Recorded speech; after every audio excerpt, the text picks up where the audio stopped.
Good afternoon, everybody, and welcome to this meeting of the Governance, Risk and Audit Committee, this Wednesday, the 24th of March. Can we first of all, can I remind attendees to turn mobile phones off, and laptops, please, silence them. We'll take a short break, 1.5 hours in if required. We're not expecting a fire alarm, but if we get one, then follow the officers out. I should say, sorry, I am chairing this meeting. My name's Andrew Fletcher, councillor, in lieu of Sarah Butikofer, who's unfortunately had to be absent owing to a medical appointment. To start with, apologies for absence. Apologies, Chair, from Councillors Butikofer, Councillors Fredericks and Councillor Penfold. Thanks very much indeed. And substitutes? So we've got substitutes Councillor Heinrich and Councillor Tuke. Thank you very much indeed. Any public questions? None received, Chair. Items of urgent business? None, Chair. Declarations of interest? None, Chair. Okay. We'll go on to the minutes for the last meeting held on the 12th of February of this year. Can we approve those minutes as a correct record, or would you like to make any emendations? Are you all happy? Can we have a proposer and a seconder in that case? Okay, well done. Thank you very much indeed. All those in favour to pass the minutes? Sorry, we'll talk about the minutes of the meeting on the 12th. Of course, you weren't here. Ah! Okay. I apologise. I apologise. Good. Okay, the three of us who were here have approved them. Good. Thanks very much indeed. Right, next is the GRAC update and action list. I'll ask Officer Falconbridge to take us through that. Thank you, Chair. Yeah, not really much an update since last time. You might want to obviously just consider still, of course, the action that was still sat on there from December 24. Obviously, there was linked to the local plan because at that time, obviously, it wasn't signed off. Obviously, the local plan has since been agreed. So you might want to sort of want to discuss as a committee whether you want to sort of downgrade that or potentially take it off, because obviously it was to do with sort of property assessments and the numbers of properties obviously linked to that agreement within the local plan. But other than that, I think they're all fairly, unless you have any questions, obviously fairly straightforward. Obviously, the licensing policy is due to come to us at the next meeting in June 2026 as well. And I think we're also going to sort of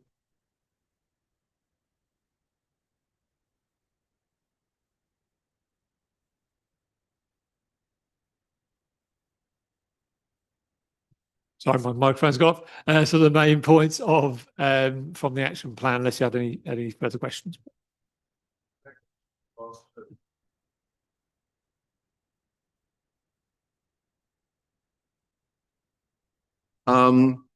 Okay, next, item 8. This is the internal audit plan 2026-27, the charter and mandate. Just before Officer Sharman talks about that, the recommendation for this one is that the committee review and approve the internal audit plan. Sorry, that's what we've got to do with it. Can I ask Officer Sharman to take us through it? Thank you.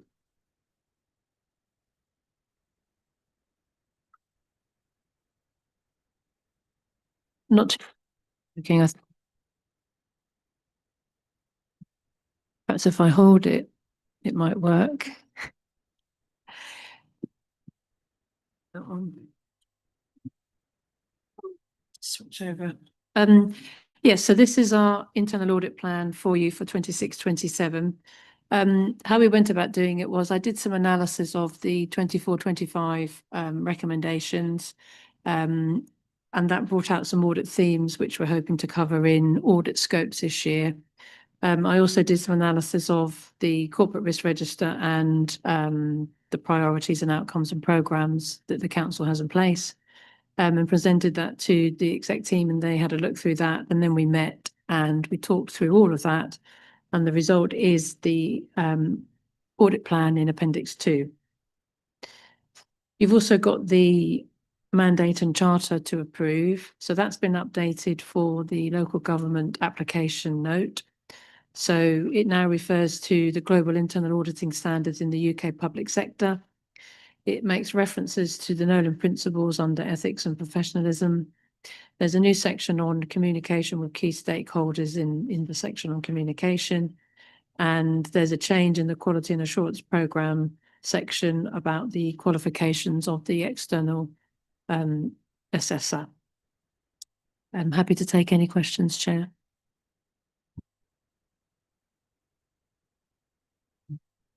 Are there any questions on this section?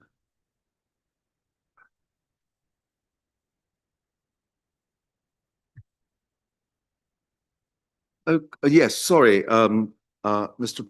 Platten. Yeah, thanks very much. And thanks to you and everybody else that put this report together. Super helpful. Just a general question about legacy of the activity in this space. So what happens after an audit process? Maybe this isn't the right place to raise the question, but if it's not, we'll come back to it hopefully. How do we make sure that the recommendations of audits that are conducted stick? So it's not a kind of you approach it, review it, come up with some recommendations, for example, about the project management framework.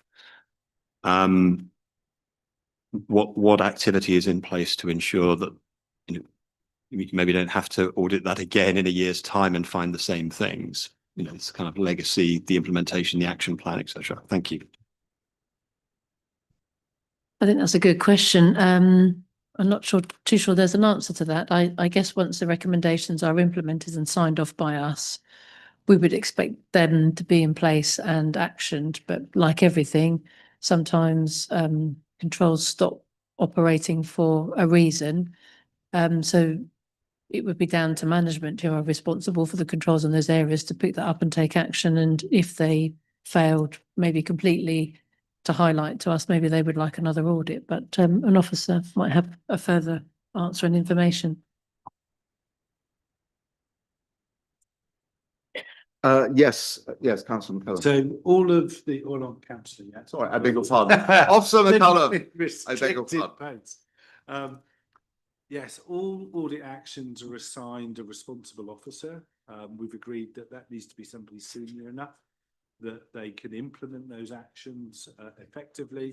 So they are assigned to an assistant director, and regular updates on those audit actions are presented to this and other committees through the year to ensure with deadlines, and where those deadlines are not being met, revised deadlines and explanations as to what is the root cause of the delay.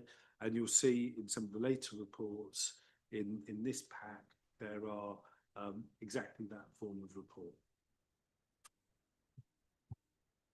Thank you very much. Councillor Cushing.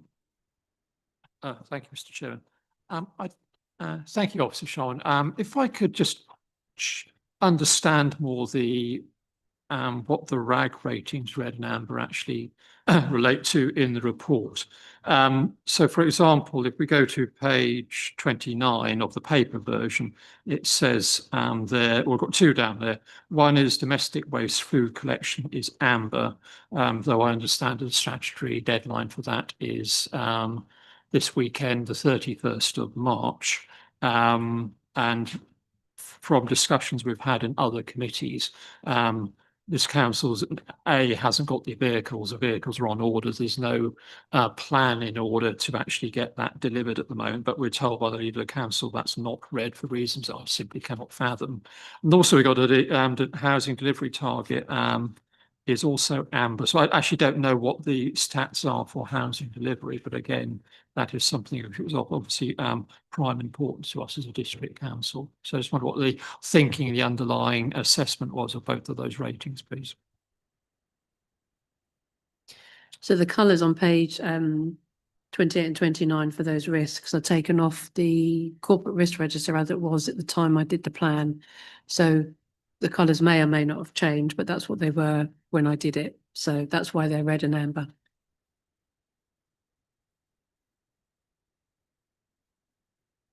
Right, any more points or questions? Well, we're asked to approve this. So can we have a proposer to approve the charter and mandate? Thank you very much indeed, Councillor Henrik. A seconder? Councillor Cushing. Thank you very much indeed. All those in favour?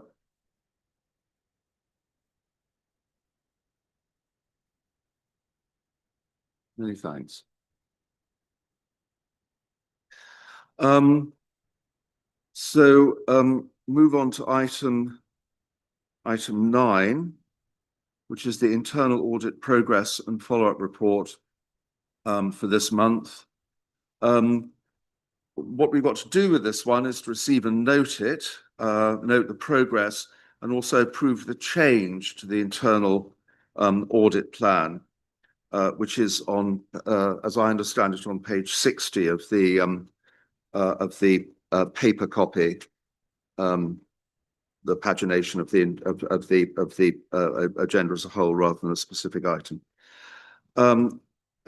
Can I again ask Officer Sharman to comment on this, please? Yes, so this is our latest progress report for you. We've got 5 completed audits now. I will update on a couple of the audits that have moved on since we did the report. So the procurement audit has now started. A draft report has been issued for the corporate governance audit. The PPM audit is still behind. It's moving along, but it's not quite where it needs to be. I'm hoping that we'll get the draft report soon for that one. It's delays due to the contractor's side. So I will catch up with them tomorrow to see where that one has moved on to. You've got 2 final executive report summaries for the follow-up work for risk management and the workforce strategy and development audit. The audit that's got cancelled, the HR application audit, is simply because the new system wasn't bought. So there's no point in doing an audit on a system that's already had that application audit done before. And then you've got 25 outstanding recommendations. The one on land charges, page 83, that has now been closed. So that's a change since we issued the report. We've seen the evidence for that. So that one is now off the list as such. Happy to take any question. Any questions on this report? Councillor Heinrich. Thank you, Chair. Just picking up one from 24/5, we still seem to be 3 actions missing under cyber security. Keeping up with cyber security, as we all know, is a full-time job. Hackers will always be one step ahead, but I'm slightly concerned that we're still slightly behind on that one, especially as that's an older action.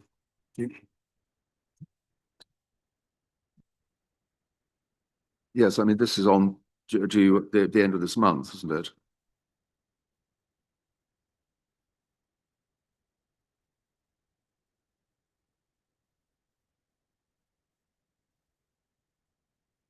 So, Officer Jean, would you like to? I don't have any further update on the outstanding recs on that one at the moment. As you say, it's going to run out, isn't it, on the 31st of March. So when we do the next update for outstanding recs, we might know whether that's been implemented. So unless other officers know anything more at this stage. Yeah, unfortunately, we don't have anything to update at this time. It is due in the next 7 days. So again, if it hasn't been met through other work commitments, we'll update the committee at the next reporting cycle. From what my understanding of this action, it's around documenting all the data and assets, which is something we will need to do with respect to our IT supply chain. Excuse me, as part of the LGR data gathering process. So I anticipate that this will be done shortly. Officer Holmes, did you want to make a point? Similar to what Officer McCullum has said, we do look at these on a regular basis. I think in terms of, and I was just trying to find the latest thing from the Performance and Productivity Oversight Board, so I could try and give you a bit of an update. But effectively, the position is monitored on a monthly basis. We go through each of those and we ask for an update. The position on audit recommendations this month was verbal, so I haven't got a link to go into our table, but I can certainly find out and get that updated. But there is a lag in the system, so even though they are showing as being the position you're seeing is not bang up to date, so I'm hopeful, and I think when one other but you might pick up on through that item, I've got a further update that I can provide you in that will demonstrate that, because what you've got in this report is at the reporting period. What I've got for another item on section 106 is more up to date than that. So I can we can do that for other ones should you like. Okay, thank you. Right. Okay. Thanks very much indeed. Are there any more questions? Yes, Mr. Platten. Thanks very much, Chair, and thanks again for sight of this report. Super helpful. Just one observation on the executive summary on risk management is whether the intention is to fold some of those insights material into the future work programme session that we've got in June, I think, to talk about the corporate risk register again. And if that isn't the intention, perhaps we could do that to make sure it's part of that conversation in June about the corporate risk register, including the comments I fed into the committee about some ideas for further improving corporate risk as well. Thank you. Do you want to respond to that?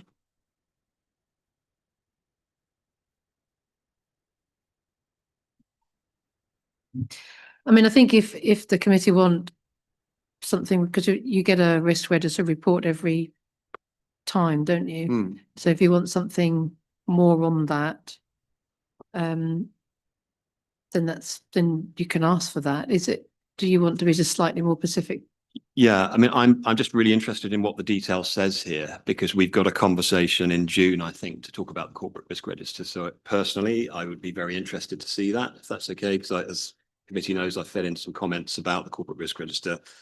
Personally, I think it needs some work. So it'd be really useful to see what this report generated from that in advance of the meeting in June, so we can drive as much value out of that meeting as possible. Thank you. Councillor Cushing. Thank you. Can I go to page 82 of the written report? And it's got actually, I think the oldest recommendation we got here, which goes to 2021, 2022, keys, controls and assurance about making sure that this council receives 40% of the income from issuing penalty charge notices from Kings Lynn and West Norfolk Borough Council. Revised due date for that is the end of this month. And it looks like something happened in February. So I just wonder whether the section 151 officer can update us on where we are with that to make sure that we are getting that 40% in. And actually, if we are getting 40%, how much is that in monetary terms? Yeah, thank you for the question. In terms of parking enforcement, for those who aren't aware, it's an outsourced service to Kings Lynn and West Norfolk. They provide enforcement over our car parks as part of a wider partnership across Norfolk. There is an agreement that for the penalty charge notices, any income would be split 60-40 in their favour. one of the drivers of that is court appearances. If it's challenged, they bear that cost. My understanding of this particular internal audit action was a lack of information in a timely manner to reconcile the tickets and the cash receipts. There's no evidence that we're not receiving our complete share of penalty charge notice income, but there is still an outstanding audit action. There's been some changes in officers at King's Lynn, and as you'll see from the February update, the assistant director from this authority is liaising directly with King's Lynn to try and resolve some of those ongoing issues. We have actually found, since a previous officer left King's Lynn, we're getting a lot more momentum, I think is the best word to use, in resolving those. So we do anticipate that we will have the right information in a timely fashion to close down this audit action. Thank you very much indeed. Are there any more questions on that? I think in the previous meeting, we were talking about the section 106 arrangements on page 88, and which has a red priority. The question whether this reviewing all the unspent available amounts that have exceeded their spend deadline. Sorry, this is on page 88, and take appropriate action. I was rather mystified by if an unspent amount has exceeded its deadline, it can no longer be spent. But apparently, it can. So could you elucidate that possibly? I'm not sure it would be appropriate to do that. So it's just for my clarity, you're referring to the 106. Sorry, I beg your pardon. Yes, this is the section 106 arrangements. It's on page 88 of the paper copy. Sorry. Thank you. Just wanted to make sure I was responding to the. No, that's yes. It's yes. So I think the concern of the authority was that if something went beyond its spend or its date, that potentially it could be clawed back.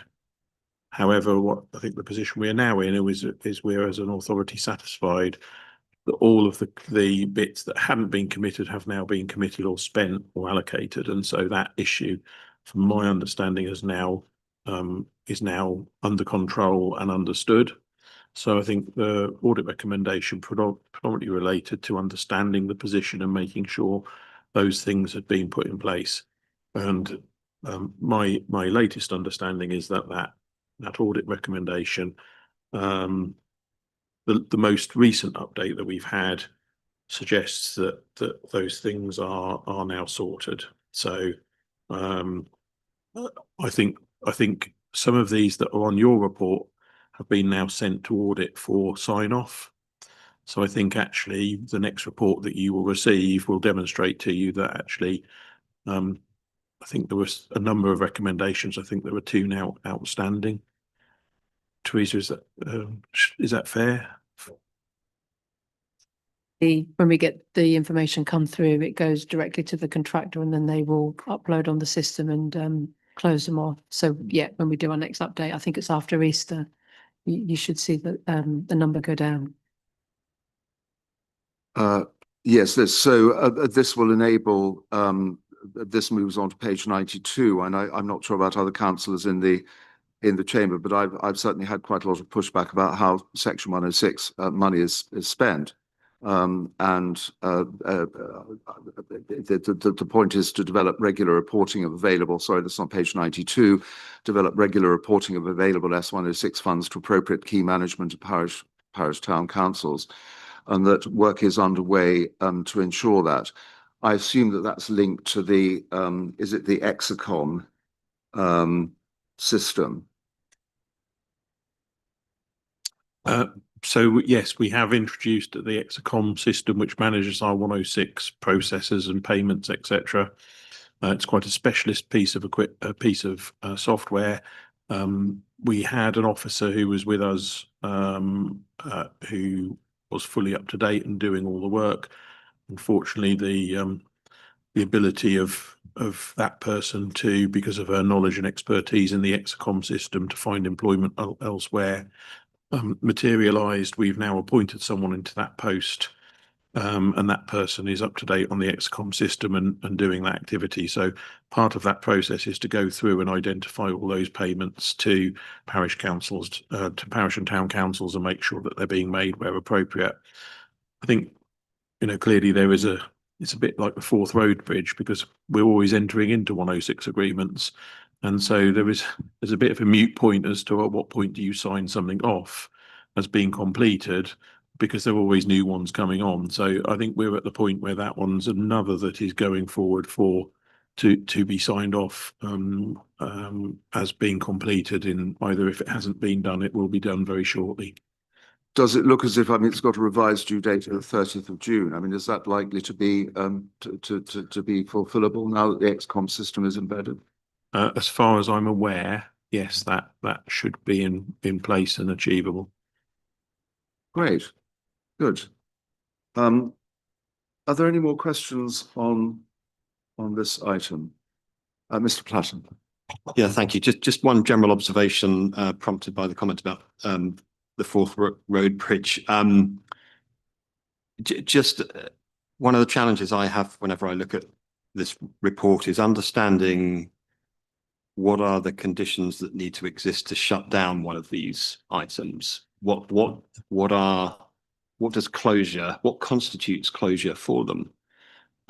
So we talked earlier about the parking charges one, but for all of them, what's the action that needs to be taken to ensure that you can say, actually, that is done? And I don't get a clear sense for many of these what that action is. So I'm left wondering if the actions are sufficient. So it's just an observation maybe to reflect on.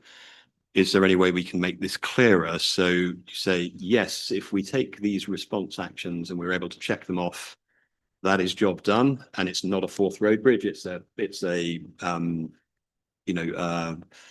task and finish job, or is it a recurring one? And for some of these, it's quite challenging to work through that. So it's just an observation maybe to reflect on, so the committee can be satisfied that the latest response is sufficient to get you to closure. Thank you. Would anybody like to respond there, Officer Sharman? So the actual process is that the recommendation is outstanding. So depending what the recommendation said, if, for example, it said you've got to implement a procedure to do X, Y, and Z, then the auditor will want to see the procedure that they have done. So that's quite a simple example. So then it won't get signed off until the officers hand over to the auditor. Here's the policy for that recommendation. Can you now sign it off? The auditor looks at the evidence and goes, yep, it's a policy. It's what we wanted. It ticks all the boxes, and then they will update the system and close the recommendation. Some of these are not as black and white as you just got to do a policy, give us a policy. And that's maybe where some of the difficulty comes in with knowing whether the recommendation can be closed off, because there may not be physical evidence in the same way. It might have to be a conversation that says that we've gone as far as this, and therefore we've got this in place. And sometimes in that case, they will come to me and say, this is the response we've had. Are you happy to close it, or what do you want to do? And then I might have a chat with the officers myself. So yes, some of them are not as black and white as others, and therefore it takes a bit of an agreement to get to that position of closure on some cases. Thank you. Officer Hems.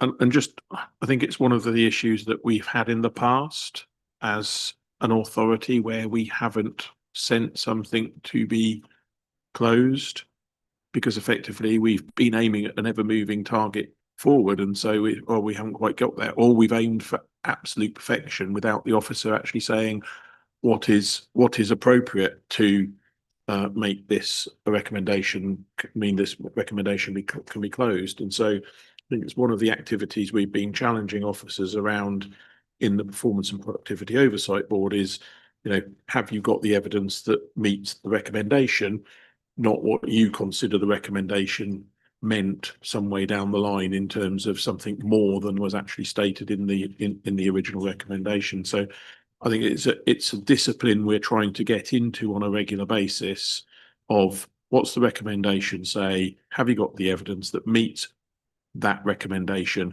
and now get it sent over to be signed off. And by way of a case in point, the one that Councillor Fletcher raised earlier in terms of to review all unspent available amounts that have exceeded their spend deadline dates and take appropriate action in accordance with the agreement. I think in the past we'd have gone, well, there's another one coming up for due, and there's another one come due, and there's another one come due, and we'd have continued to hold on to that. Now it's, well, at the recommendation date, it was to review all. So if you reviewed all of those, then you've met the recommendation. Thank you very much. Any more on that? Good. Now we are asked to receive and note progress and approve the change to the internal audit plan. Can I have a proposer and seconder to vote on that?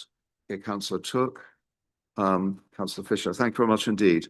All those in favour?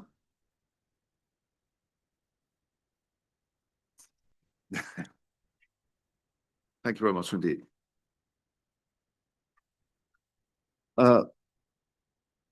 Right, this next item, item 10.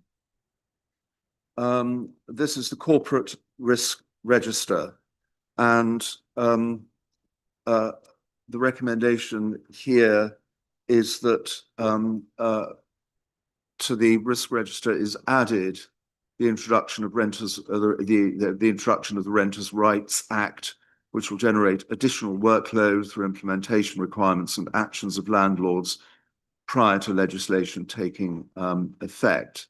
So that needs to be added as a risk to the corporate risk register. Does anybody want to talk to the corporate risk register?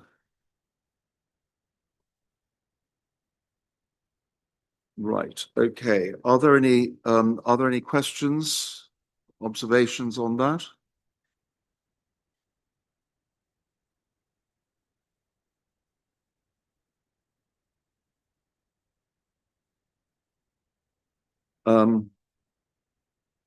Yes, sorry, Councillor Cushing.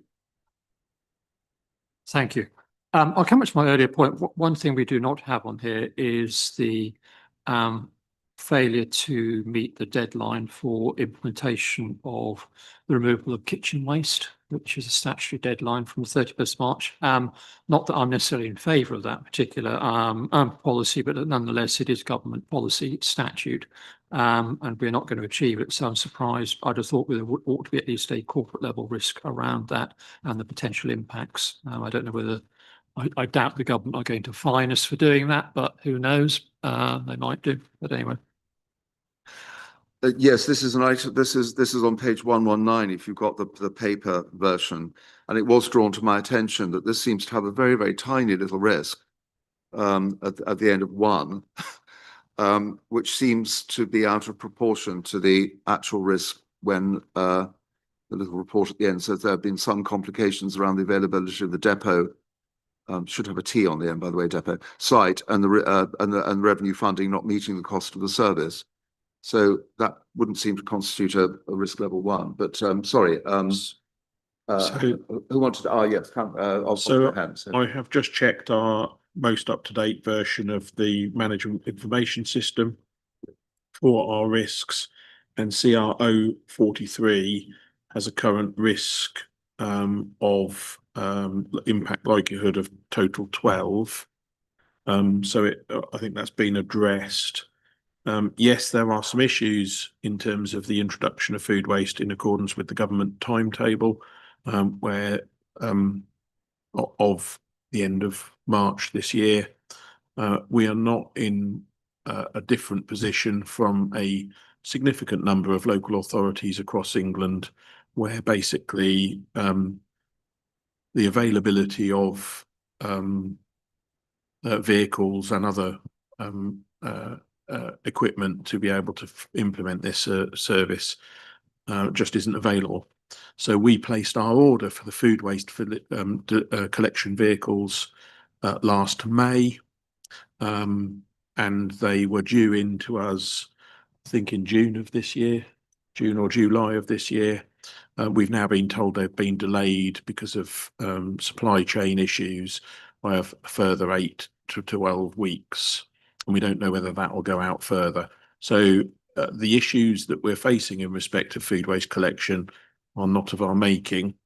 I think in terms of the the position that was presented back to government on consultation by officers and by this council was that we'd flagged those concerns about supply chain at the time, and received reassurance that government were of the view that they'd had reassurance from the companies that they would be able to meet demand. And clearly that's not been the case. So at the current time, we're looking at an implementation date now of, I would imagine, probably February of 2027.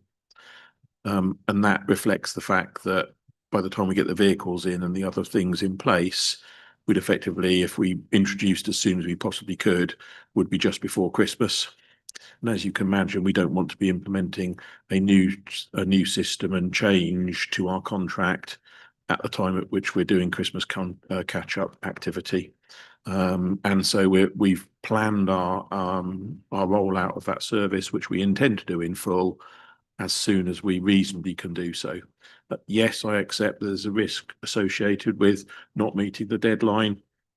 But I think what we're reflecting on is the risk to implementing the food waste project full stop, rather than just implementing by the deadline, which I think we all accepted was nigh on impossible at the point at which it was announced that we had to introduce the scheme. Thank you very much. Any more? Mr. Platt. Yeah, thanks very much, Chairman. Thanks again to the people that pulled this together. I know it's a huge endeavour to keep on top of this kind of documentation. And I'm not going to repeat the comments that I wrote in about some ideas for how we might be able to improve the approach to corporate risk identification and management. But just one additional observation. I wonder whether greater value could be added here to what's currently the overview section by making it more of an executive summary, setting out the so what, so that the committee is perhaps clearer than we are well, certainly than I am, reading the current overview section about what really matters in the substance of the text. So the food waste point that was raised earlier, flagging that potentially in the executive summary and saying, well, here's what the sanctions might be for that. So picking out the things that we as a committee might need to discuss with you a bit more clearly. It's kind of the so what. So what does this pack tell us? You might have a number of risks that are red, but actually the mitigation's all in place. The proximity is not until several months down the track. But I would expect this to be saying something like, actually, here are the 3 or 4 things that we're currently really worried about in the council. And here's what we're doing about those. Just a bit more clearly. It feels like I have to spend a fair amount of time just digging into it to work out what that is. So just a suggestion might be worth thinking about, looking at the executive summary and asking the question, so what does this mean for the committee? What are the headlines? What are the things that might warrant a conversation? Because I'm not sure the current overview section achieves that. Thank you. Thank you very much indeed. Do you want to comment on that? Yes, yeah, and I don't know whether Officer McCullum wants to add to it at any point. But firstly, just picking up on the point that Mr. Platten made about the useful contribution and suggestions he made to the risk register position. I am grateful for those. We have looked at them as a corporate leadership team.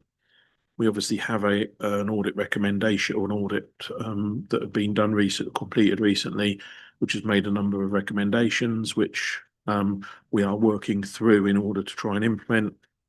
One of the things I want to try and make sure is, in terms of our corporate policy and corporate risk management policy and framework, that we incorporate both the recommendations of the audit and also Mr. Platten's suggestions, etc., so that that's a piece of work that's ongoing at the moment and we'll hopefully have completed shortly.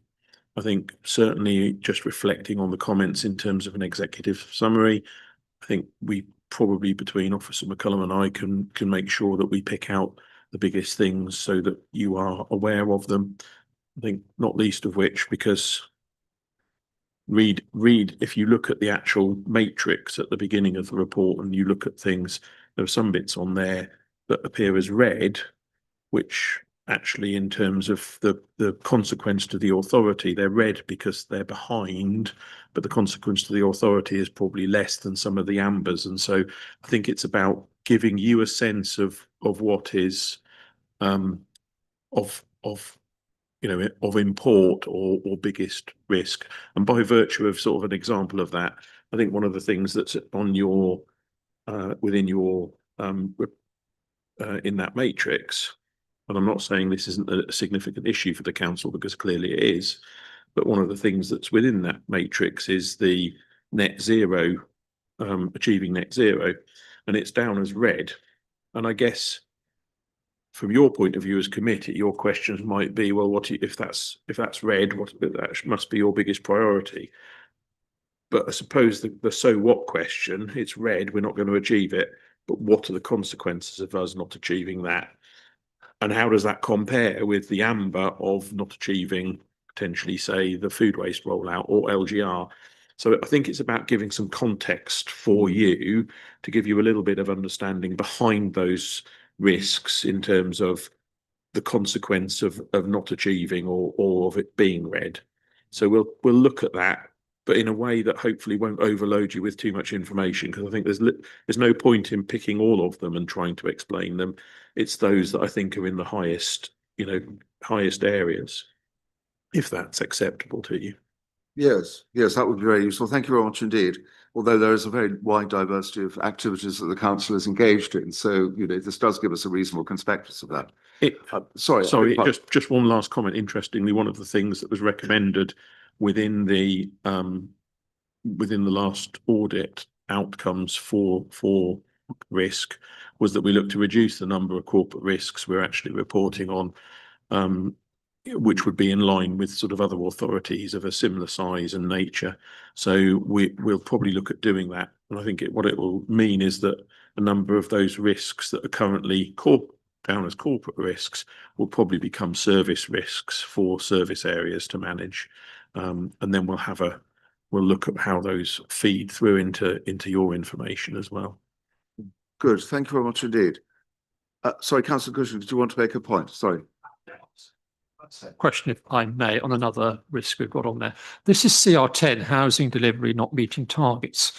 The report states that the new government national guidelines increase the number of houses that are meant to be delivered on an annual basis from 557 to 932 going forward. As I understand it, presumably the risk here is that this council will not be able to meet that housing target of 932. Therefore, I'm a little bit bemused as to why the likelihood of that is only 8 in amber, because I would say it's not simply a risk that this council will not be able to achieve that target. I suspect is almost a certainty it won't be able to achieve that target. So therefore, should not the residual risk score be 20 and bright red? Would anybody like to comment on that? So housing. So again, I think, sorry, it's me again. You're going to get fed up off me. So I think the risk was identified when we were doing our local plan because the numbers had changed. Actually, this is another example of where we need to get better at managing some of the, or looking at what the original risk was. Because in my view, the original risk should disappear and be replaced with another. Because actually, the adoption of our local plan at the time we did it meant that actually the numbers that we've got in our local plan now are the 557 dwellings, not the new increased. So actually the risk needs to be changed or updated to reflect that. I suspect that what will happen is that the fact that government are now saying to us as local authorities, you've just completed your local plan, now start again within a 36-month or 30-month window to complete, will mean that as we move forward, that new target will kick in. Councillor Cushing, I don't disagree that there's a challenge over housing delivery numbers per se, but I think this risk, as it's set out in terms of the new numbers, effectively doesn't exist in the way it did when it was first written. And I think we need to take that away and look at it and get it updated. Yes. Sorry, yes, indeed. I think one thing I would come to almost a Mr. Platten point about actually the content of the structure of the report, because when I was, I was a project manager by trade, or was anyway, when you used to do a risk report, they used to be written very simply: there is a risk that something may happen which will have an impact of something else. And the risk was always written in that sentence form. So you see what the risk is and what the impact is. The way these risks are structured here is not written like that. So actually you have to read that quite hard to actually understand what is the risk. So simply, I mean, I'd have thought in terms of where this council is, and housing delivery is one of our key areas that we want to focus on out of the multitude of things, services that this council delivers. So therefore, that 932 target, I'd have thought, is something that we really ought to be focused on. And I would suggest ought to be feeding back to the government that target is utter nonsense. It is totally unachievable, which feeds into their overall housing targets, which are national targets, which are also unachievable as well. But I think the report doesn't pull that out as it's structured at the moment, and I think it ought to. We can certainly reflect on that as part of the process of training, etc., for risk owners, so that we try and make a clear link between the risk of and the consequence, etc. And also something that we need to do is to look at risk appetite, because actually, you know, the appetite for risk will vary across our risks, and therefore we might have more appetite for some risks than others, which we need to reflect on. And again, that would aid you as a committee in order to understand the importance of some of those. But yes, I said we can certainly reflect on that and look at how we improve our risk our risk descriptions. Councillor Holiday. Thank you very much, Chair. I had a couple of questions. One was about CR24 people resources, which doesn't seem to take into account the fact that LGR is possibly happening. We don't know for sure, but possibly. And that whether that would have an impact on that. It seems quite low scored from that point of view. And the 26, which is the impact of economic fluctuations on North Norfolk economy. And it refers to the MTFS as a mitigating factor, but the MTFS is graded at 16, I think, as being somewhat, so that's somewhat worrying that something that's one of our more risky elements is being used as a mitigation to something like so important as our economy. So two questions, one about HR and LGR and how the LGR doesn't seem to be reflected in the workforce risk, and then the economic fluctuations seemingly oblivious of the fact our MTFS is quite highly graded. That makes sense. Thank you. Yes. So Awesome. if I may, in terms of HR risk, we are, as a council, there are still some vacancies within the officer corps. We're seeking to fill those vacancies. There is an ongoing risk of churn because there's a shortage in particular sectors within local government as well. What we have done to help mitigate some of that risk is create the earmarked reserve for LGR. So if we need additional resource to see us through the LGR process, We do have some budget available that was passed by full council in February. So I think part of assessing the HR risk, which is difficult, is we don't know what we're working towards and how much resource will be required to support system redesign. And it really depends on the Minded to decision and who we're working with and towards what, and then we'll be able to reassess that risk. But we are trying to mitigate that risk and manage it through our HR policies and practices. Moving on to the second question about the MTFS, the fact that we have a medium-term view of our finances helps us understand, and we provide sensitivity analysis on that. MTFS helps us assess the likelihood of an impact of key variables. So interest rates, inflation, shortage of labour, cost increases, reduction in tax collection.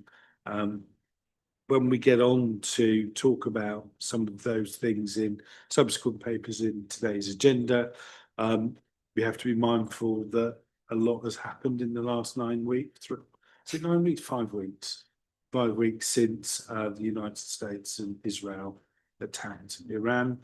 And so in terms of, we cannot mitigate all risk, but we have built some scenarios and we have prudent levels of reserves that align to the SIPFA recommended guidance to help see us through short-term fluctuations in cash flow. Thank you very much indeed. Do you want to follow up on that? Okay, Mr. Platten. Thanks very much, Chair. Just to build on Councillor Holliday's point on CR24 on people resources, I think it might be worth the lead officer for this risk to review in the light of where the LGR work gets to. The reason for me suggesting that is I was involved, I led the work to merge two government executive agencies, and once that decision was clear, the senior management across those agencies started to move jobs quite quickly into other areas because that was where the efficiencies were going to be. So once you know the lay of the land in terms of what's coming with LGR, my suggestion is that this is a risk that could become read very quickly in terms of business continuity, potentially at a senior level. So I don't know that for certain. It depends on the terms of LGR, but my suggestion would be that somebody actively keeps an eye on this risk in the light of how LGR plays out. And in terms of mitigation, things around, ensuring business continuity of knowledge transfer, that sort of stuff. So just worth perhaps reflecting on that in the light of what happens with the LGR decisions. Thank you. Thank you very much. Can I just comment on that one? So yes, sorry, did you want to? Officer Hunt. So yeah, absolutely appreciate the position you've set out. I think the ability to move within the civil service is probably slightly easier across departments, etc., than it is in local government. And I think one of the things from our point of view, and the outcomes you've described probably are different dependent on the Minded to notice when government issues it as to which option they've chosen, a 1, a 2 or a 3 unitaries for Norfolk. But irrespective, we are a little limited in terms of, or I suppose to some degree, unless you're going to go to another authority outside of Norfolk, outside of Suffolk, which is also going through LGR, and a number of other places that are going through LGR at the moment, there's a relatively limited area that people will go to. So I think we're slightly insulated from that churn to a degree, but nevertheless, you're absolutely right. We are keeping a close eye on it. It has been a conversation that we've had at corporate leadership team with our HR manager on a regular basis, and we're monitoring the reasons people are giving for wanting to, when people are leaving the authority. By the same token, we've done a reasonable amount of recruitment recently into some quite senior roles where we've seen people coming into local government from the private sector. And so I think from that point of view, you know, we are monitoring what's going on, you know, locally to us, just to give you a bit of reassurance, I hope.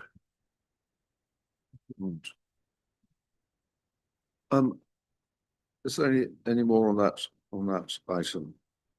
Right, we're asked to approve the introduction of CR 045, the Renters' Rights Act, to the Corporate Risk Register.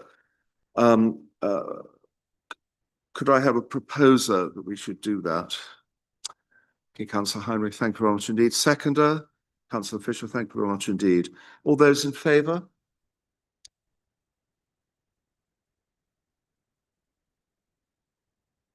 Thank you very much indeed. Right, so next one is number item 11. This is the Major Projects Oversight Board. We're requested just to note this one. Officer McCullum, could you talk to us about this one? I should say that this was asked for at the last full GRAC, the one in December, by us, as it were. Yes, sorry, Officer. So this is to give the committee an update on one of the governance functions of the council. This is an oversight board that looks at all the major projects across the council. There is a bit of an overlap with agenda item 13, and we can talk about that a bit later, but by way of introduction, you have a report from the last committee, what we've been looking at. This committee sits to make sure that the major projects the risks are being managed, they're being delivered according to the approved business cases, and any significant variation or changes in risk appetite or unmitigated risk can then be reported up to the appropriate channel, be it the corporate leadership team, be it this committee, be it cabinet or full council, depending on what actions are recommended. It's not a decision-making body in itself, but I have included the terms of reference to explain how this helps provide this committee with assurance that there is oversight of some of these significant projects. Thank you very much indeed. Would anybody like to make any observations on this item? Councillor Cushing. Just a very quick question. How regularly does the board meet? It meets every 2 months. That's sufficient, do you think? At the moment, we feel it is sufficient. If we needed to bring it forward more often, many of these major projects have their own project delivery boards. So, for example, the Fakenham Leisure and Sports Hub has its own project boards that meet on a regular basis. This is more a secondary review of the activities of those boards. It's not delivery. It's not about delivery. It's about oversight. And what information does the board get from the individual projects in order to make an assessment of how they're progressing? So we engage with the project management team of 2 officers here from that team today. Thank you. They compile reports on all the live projects that they're supporting.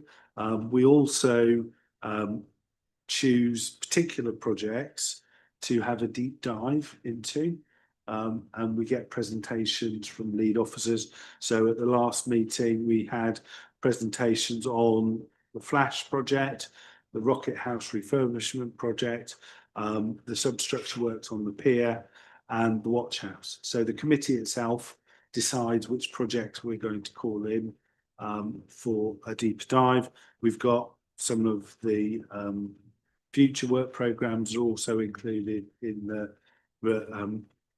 this particular report for future meetings. So it's based on the scale of the project, the impact of failure of that project, both in terms of budget, service delivery, and reputation. Thank you. Councillor Holiday, yes, sorry. I was just wondering if the list was comprehensive enough. You think about our capital projects that are quite extensive, such as Coastwise and just looking at the capital list here. Are you assured that this is all the projects you should be overseeing? There are, I think, roughly 20 projects on the list. 25. Yes, so we do have a comprehensive list. In terms of the time available in a particular meeting, these are the ones that we felt we could go through in the time. We are reviewing the next deep dive is into domestic food waste.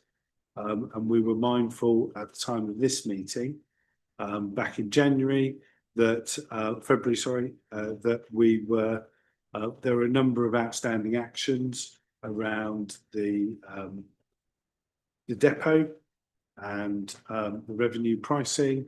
And so it was felt that it wasn't a good time to explore that project in detail. So that one's going to the next Major Projects Oversight Board for deep dive.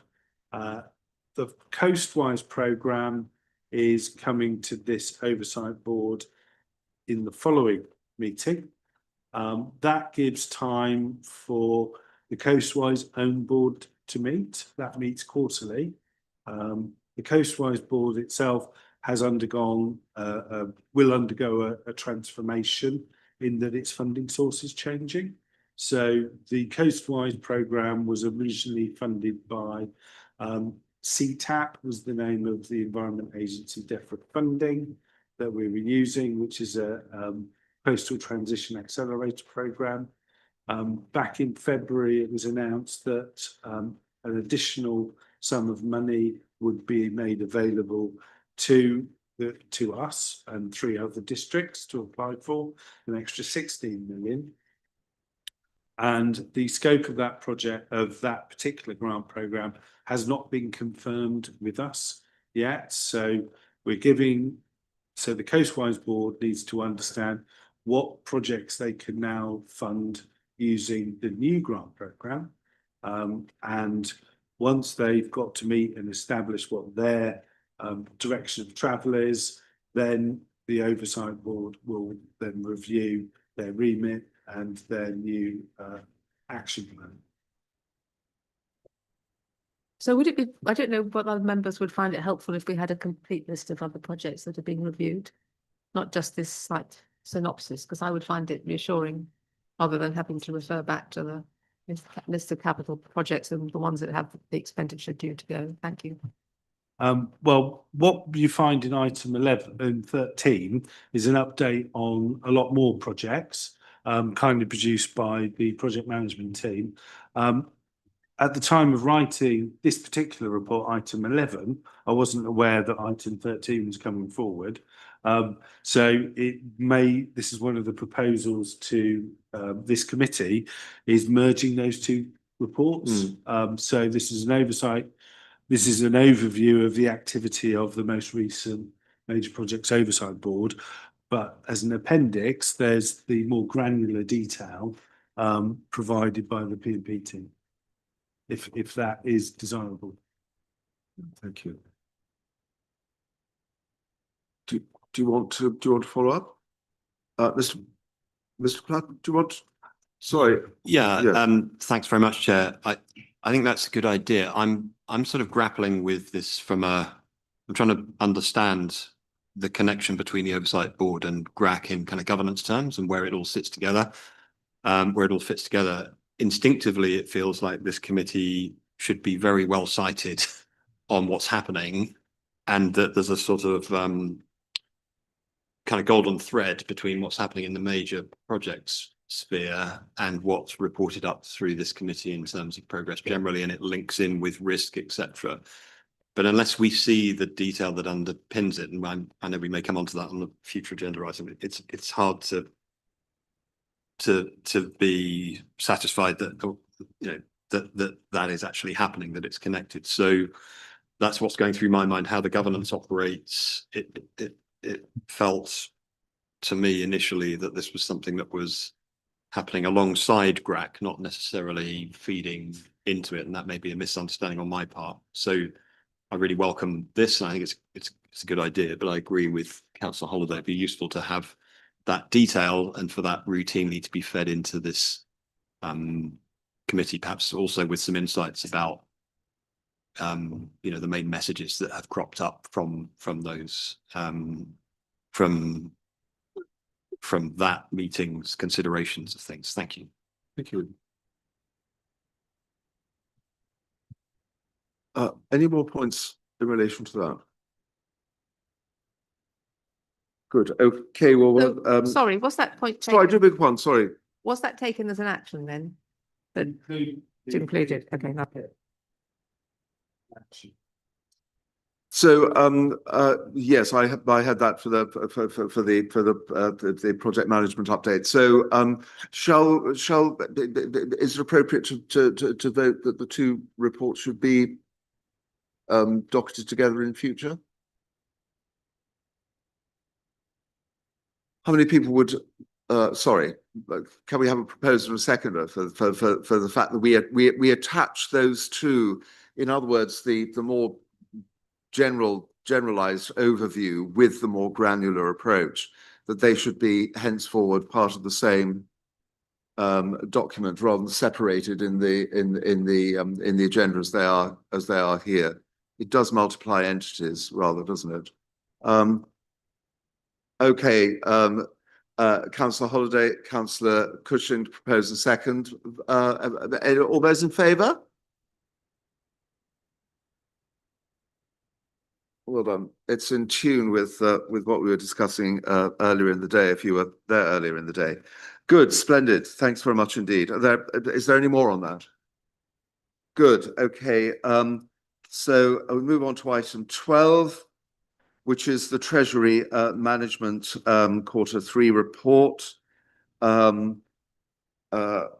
What we need to do here is to recommend to full council that this report is noted. Officer McCallum is going to talk about this one. So, thank you. This is a regular report on our treasury management activities, and to ensure that there's compliance with the previously approved treasury management strategy in terms of limits, thresholds. We also include within this report an economic overview. I would draw your attention to the fact that this report is based on data up to December 2025, Q3 of our financial year. And as I previously mentioned, there's been a lot of economic shocks in the last 5 weeks that aren't necessarily reflected within this report. I draw your attention to the actual data and our performance against budget, which amongst all this information is on page 150 of your report, with our limits on different types of debt and our minimum types or expected levels of investment and net borrowing.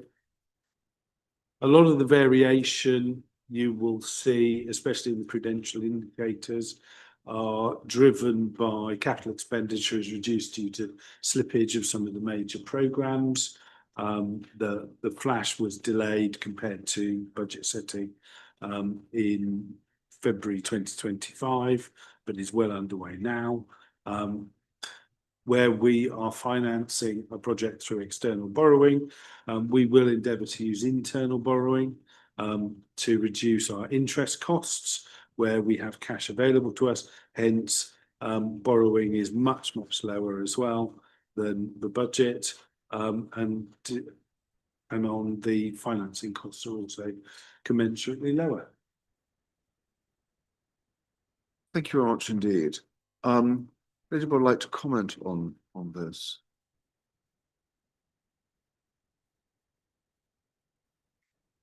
Yes, we were talking earlier about how the current events in the Middle East might impact on us, expose where the weaknesses are likely to be and to be shown. I mean, you mentioned obviously that the borrowing is comparatively modest. I think also the problem of homelessness, which this might exacerbate.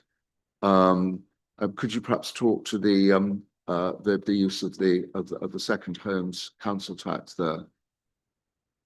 Thank you. One of the pressures we have on our revenue budgets is the cost of paid nightly temporary accommodation. We're putting families in bed and breakfast or similar.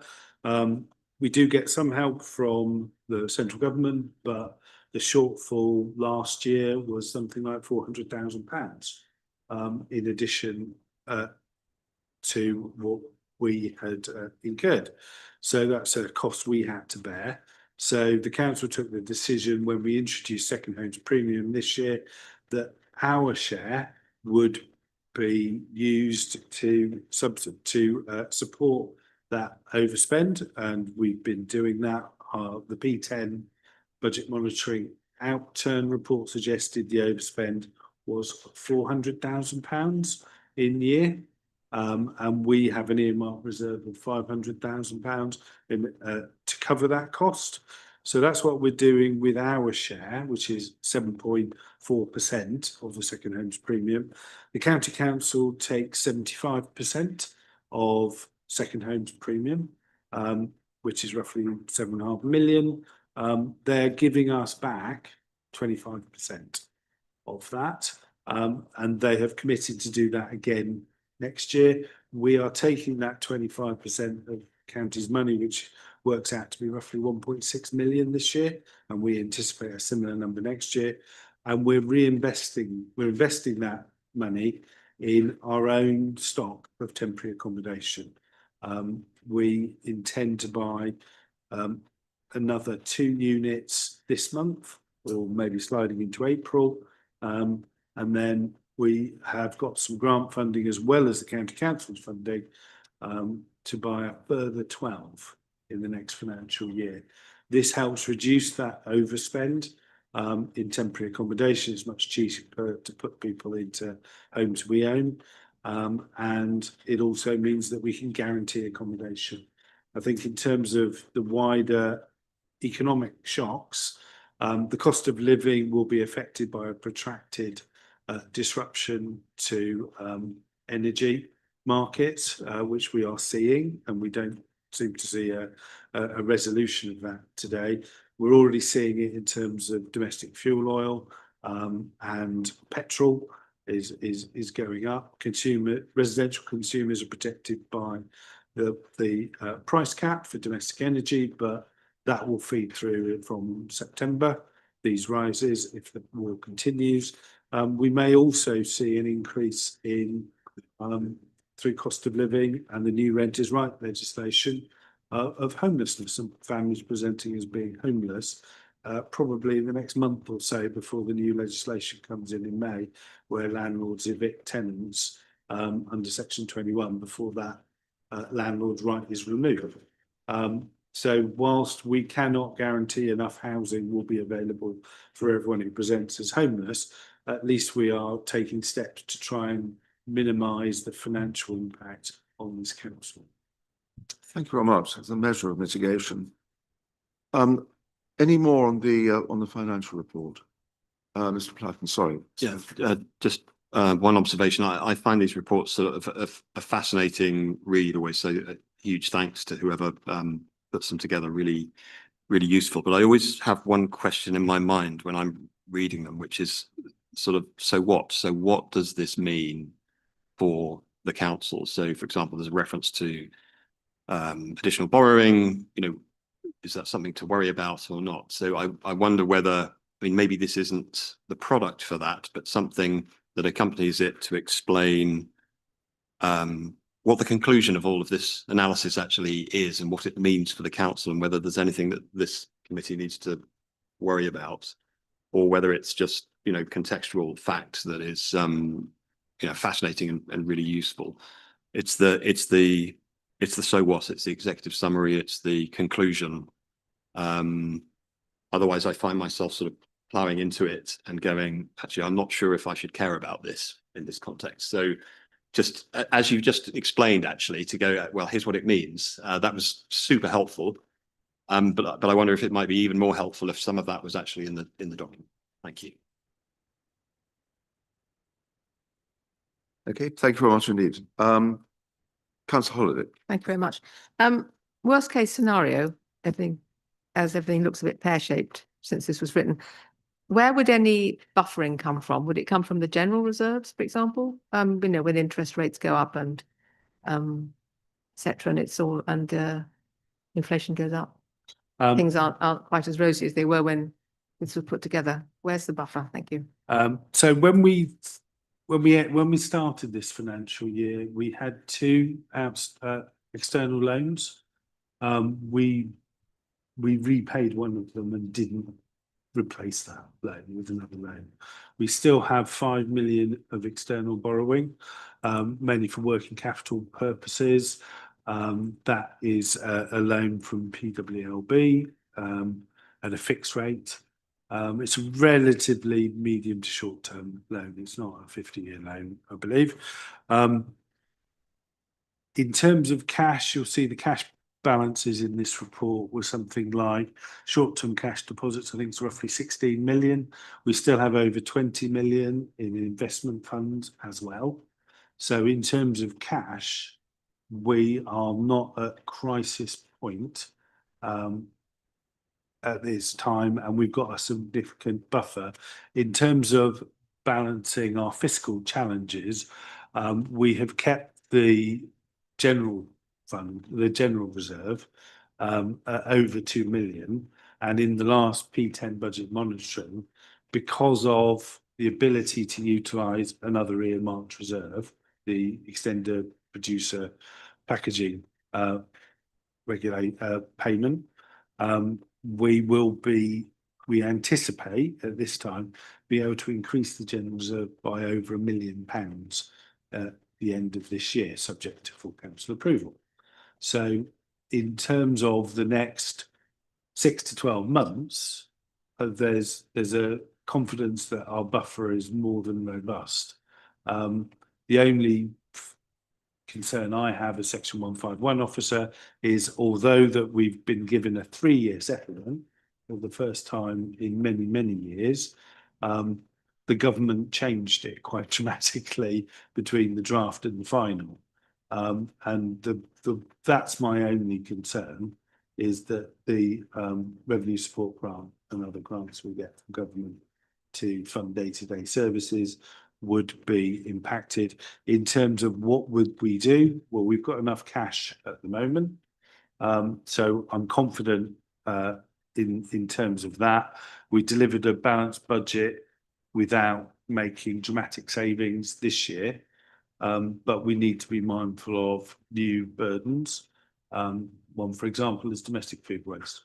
And we need to make sure that entering any new agreement is done with a full understanding of the likely impacts. Thank you.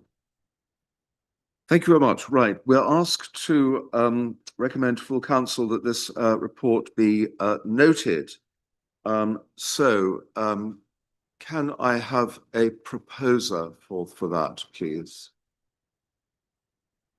Thank you, Councillor Heinrich. Seconder? Councillor Fisher, thank you very much indeed. All those in favour? Thank you. Thank you very much indeed. So we now move on to the project management update, in future to be added on to the previous one. Is Officer Kingfisher happy to kind of explain this to us? Thank you very much indeed. We're asked, this is an update, we're asked simply for feedback on the report going forward.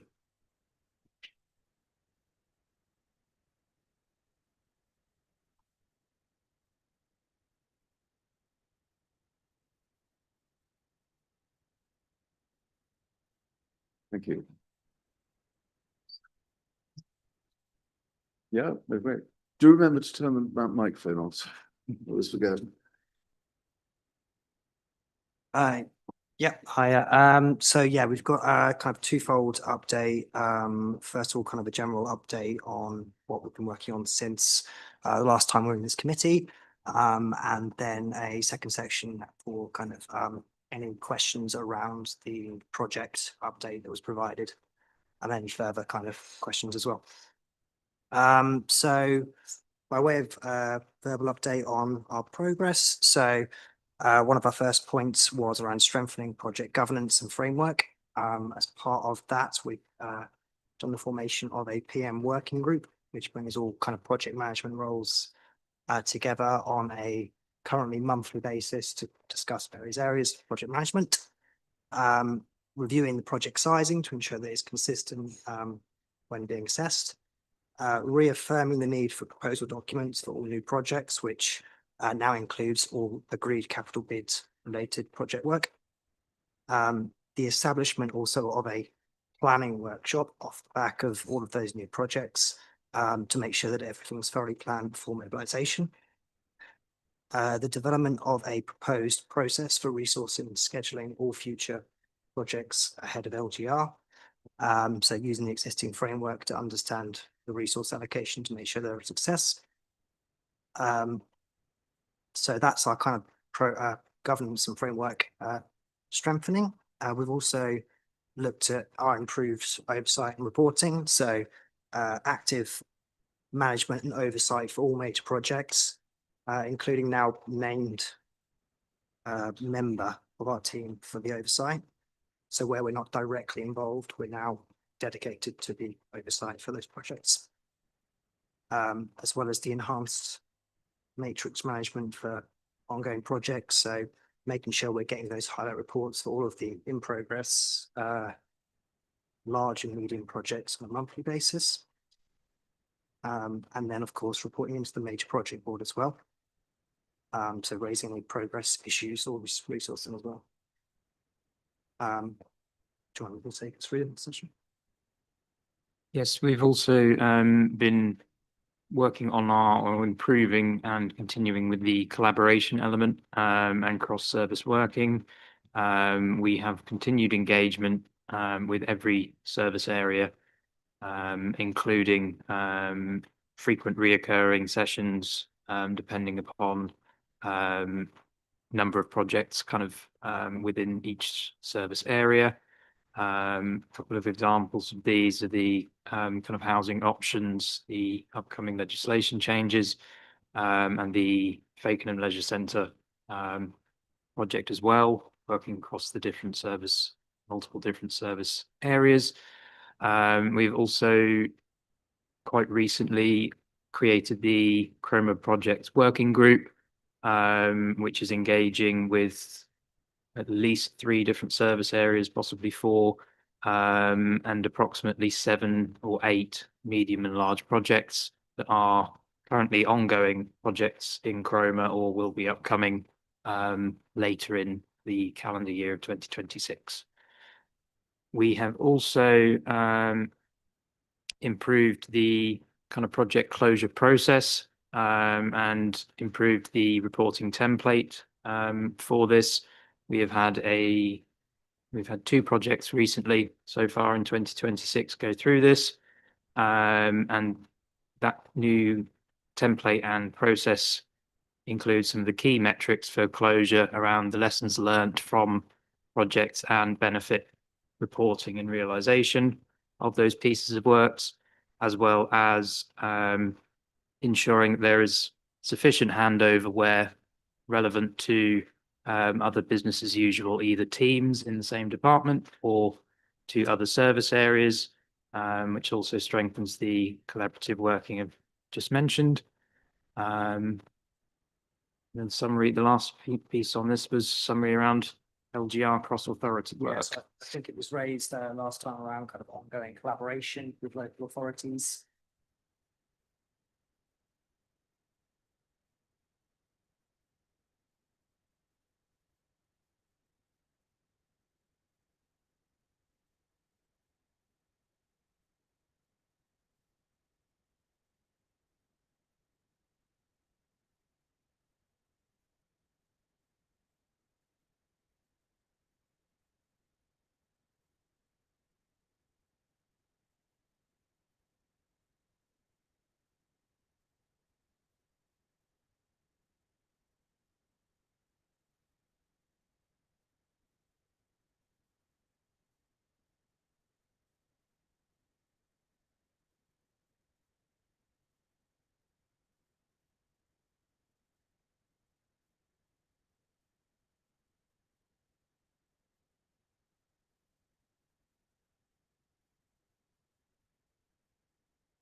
Yeah, I'd like to thank the team for pulling it together. I personally see PPM as the oil that lubricates the machinery of any organisation. So nice one. Just a couple of observations on some of the reporting, which I think is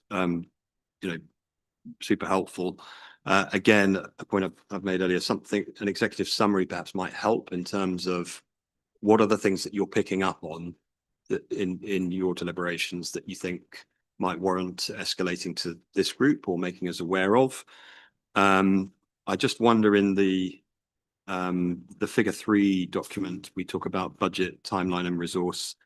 I do wonder if quality as one of the kind of holy trinity of PPM is something that might be worth, you can deliver these, but if the quality is not great and you're concerned about that, then that might be something that's worth capturing here. And also something potentially, without over-engineering this, about delivery confidence. So how confident are you in the delivery for this? And then perhaps underpinning this, and I'm sure you're doing this separately, but the project planning capability underpinning all of this, how confident are you in that? And then something I think is super important for any project is the governance. So just a couple of other observations that maybe are sit behind this kind of diagram.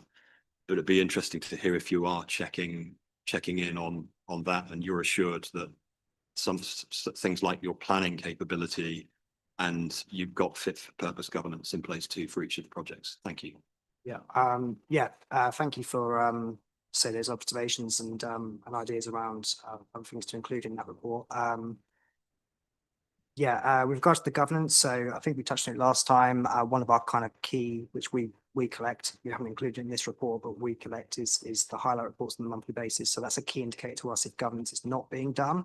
And another thing that we mentioned earlier was around kind of having that now allocated oversight of all of the projects. So as attending medium project boards, which covers a lot of those medium projects that we're not necessarily involved in. Being directly involved in a lot of the larger ones, but also kind of sitting on the boards and attending the boards of those larger ones as well. So yeah, it's something we're striving to get a lot more visibility and governance on. And sorry, what's the last point you made there? Apologies. Quality. So quality of the. So the extent to which you talk about budget, timeline and resources. You can tick all of those boxes, but the quality of the work that's done may not be up to scratch. So I personally think that that's something, if not specifically on the table that you've got here, you're assessing somewhere that needs to happen, I would suggest. Thank you. Yeah, certainly. Yes, definitely. So kind of, say, highlight reports are an indicator there. We then go back to kind of speaking to one-to-one with those project managers if we think there is an observation of lack of quality in that. One other point you also touched on was around planning, making sure that's really efficient. We're introduced as a team, or we will be introducing as a team, a workshop specifically designed around planning. So we've got a lot of projects that are actually, since this report was put together, that are sitting in the not started state, sort of often drifting towards in progress without that kind of planning stage being properly done. So to address that, we've designed a project planning workshop that means that hopefully there's a bit more consistency with that. So it's something we've observed that there seems to be a bit of a drift from go ahead to in progress without planning. So yeah, we're addressing that. What's the holiday?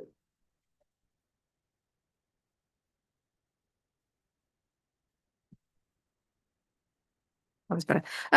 Just looking at the projects when you're in your pie charts, you'd think that resource and timeline would be hand in hand, wouldn't you? And it's certainly the case for large projects. The resource is amber and the timeline is amber and red. But for medium projects, your resources is only a small percentage is amber, but with the timeline, it's more than half.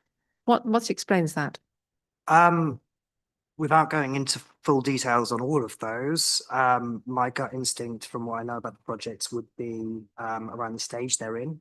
So if they're in the very early stages, the resource requirement might not be as heavy, but there might be time shifts happening already. I wouldn't know off the top of my head exactly the reasons there, but that would be my gut instinct.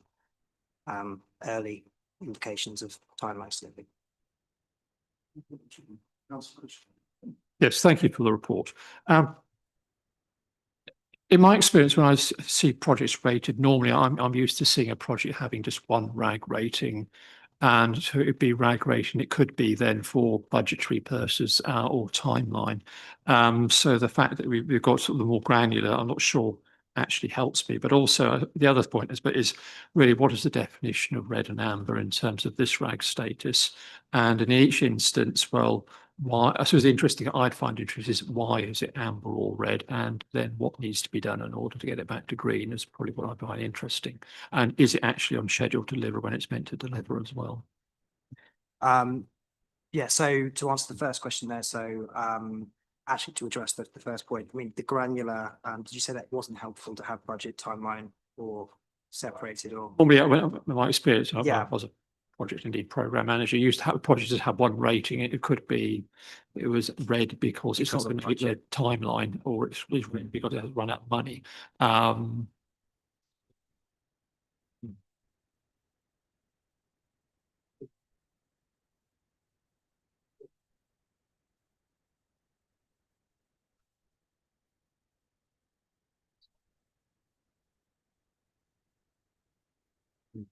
With regards to what the ambers and reds and greens mean, when we're collecting these from the highlight reports, which we ask the project managers for, or we complete ourselves with the project managers. So red on when they're filling it in, the indication on the document itself, red is serious problems out of tolerance, amber is problems, but within contingency plan.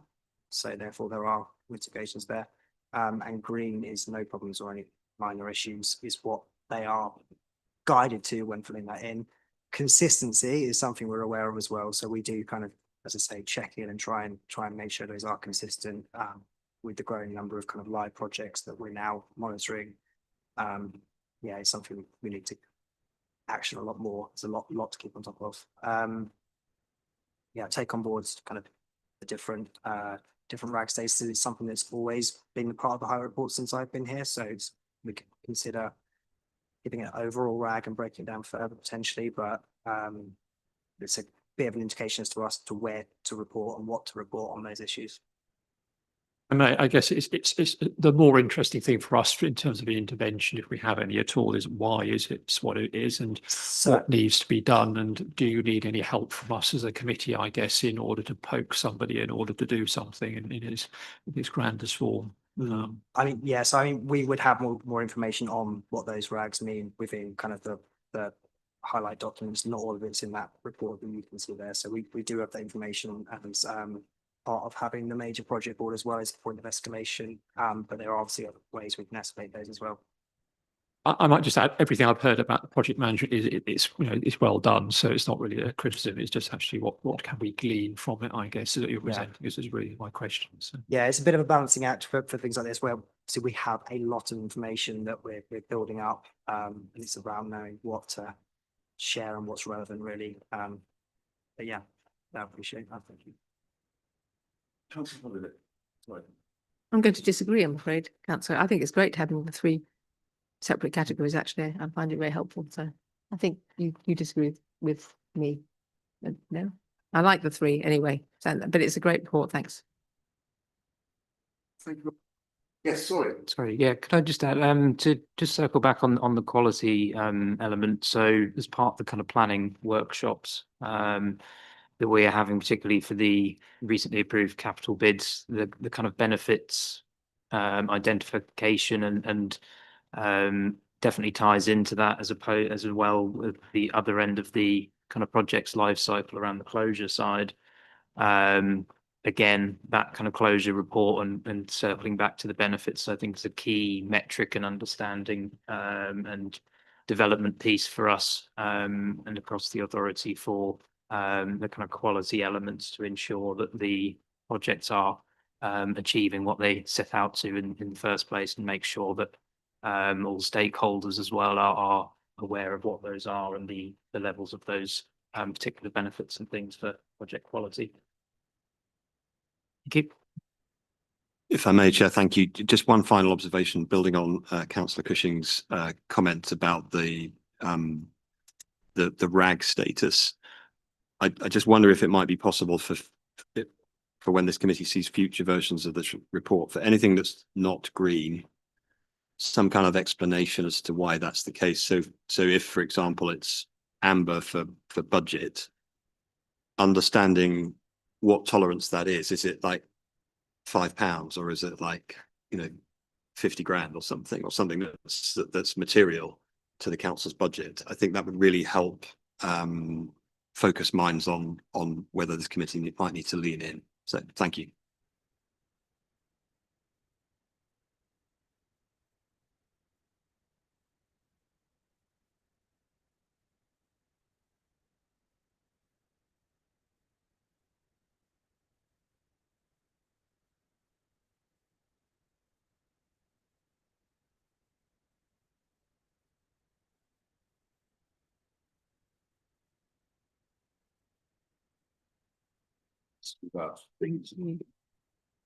Right.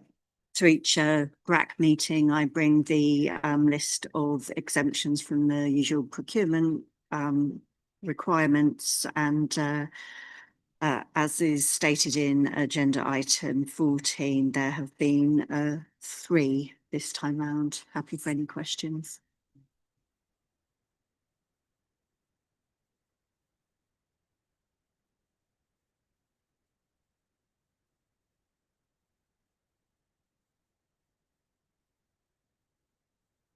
Thank you very much indeed.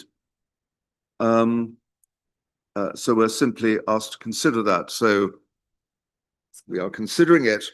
Thank you very much indeed. Thank you, Officer Jordan. Right, now item 15 is the GRAC work programme.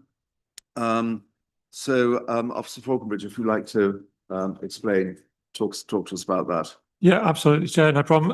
It's probably not a huge amount to add. Obviously, I think it's been mentioned as well. I think obviously Officer Hems has sort of said about with your suggestions, independent Mr. Novick, obviously a bit too soon to obviously bring to this meeting because obviously Officer Hems hadn't really had a chance to see those suggestions before we had it in the February meeting. So obviously that's why it's going to come to the June meeting, obviously to give Officer Hems that chance to sort of have a look at that and consider those as a corporate leadership team. But other than that, obviously there's fairly sort of those standard items that are sort of looking to come to the next meeting. But any questions obviously you have, just happy to answer if I can. Thanks very much indeed. Are there any questions about the work programme? Great. Okay, well, I think there are there's no reason to exclude the press and public. So I think on that basis, with thanks to all of the officers who came and gave us such extensive responses to our questions, and also to those who produced the reports, whether they're here or elsewhere. Thank you very much. They're always very complete and detailed. Thank you very much indeed. So the time being approximately 20 to 4, we'll end the meeting there. Thank you very much indeed.